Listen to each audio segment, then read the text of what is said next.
And before, I know I won't let this go on for too long, but I am going to allow you, if people have questions, to ask questions.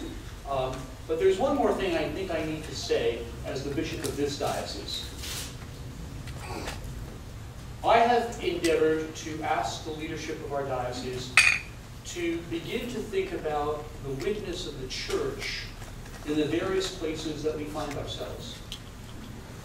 That if we spend too much time getting caught up in all of the conversation about the national church and the Anglican Communion and all of the difficulties that we are facing as a denomination and as a church, that we can spend all of our time talking about 2 or 3 issues that really don't matter to a whole lot of people. What does matter, I think, what really does matter is whether or not we're taking care of the poor, whether or not we're educating our children, whether or not we're providing liturgy and the sacraments for the people in our communities, whether or not, in fact, we are being faithful to the call to serve our brothers and sisters in the communities in which we find ourselves.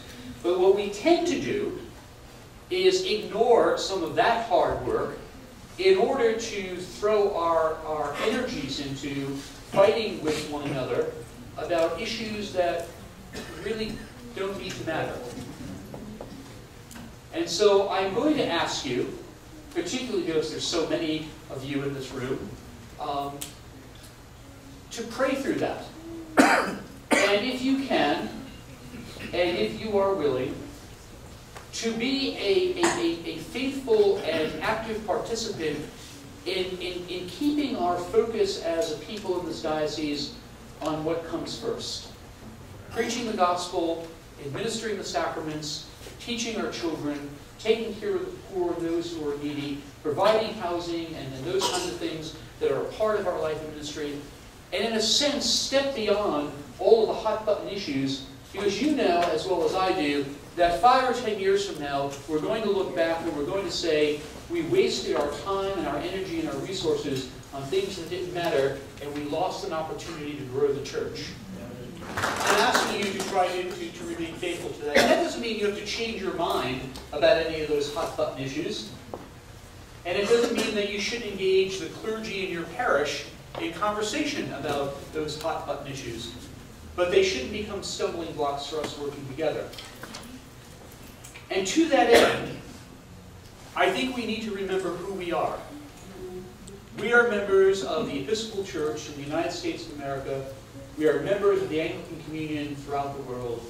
And no one is going to take that away from us. And to that point, I will share with you, particularly because I know so many people in this room come from places with their families of origin, in the place where they were born, where they came into the life of the church, that the label Anglican was very important to all of us.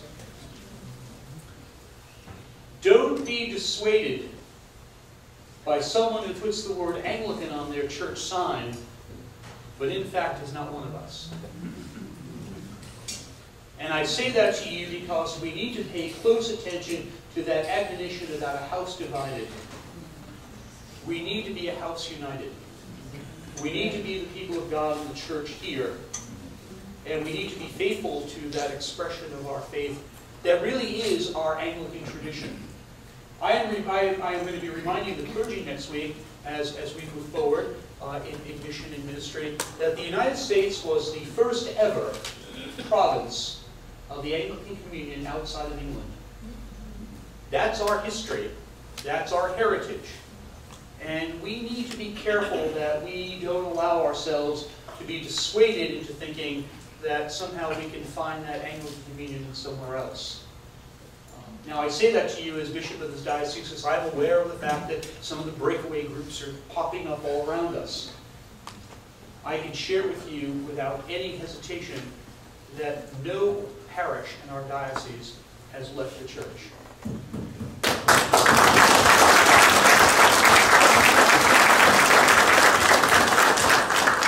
We need to be proud of that faithfulness, and we need to be proud of the fact that we are sticking together. It's kind of like a good marriage.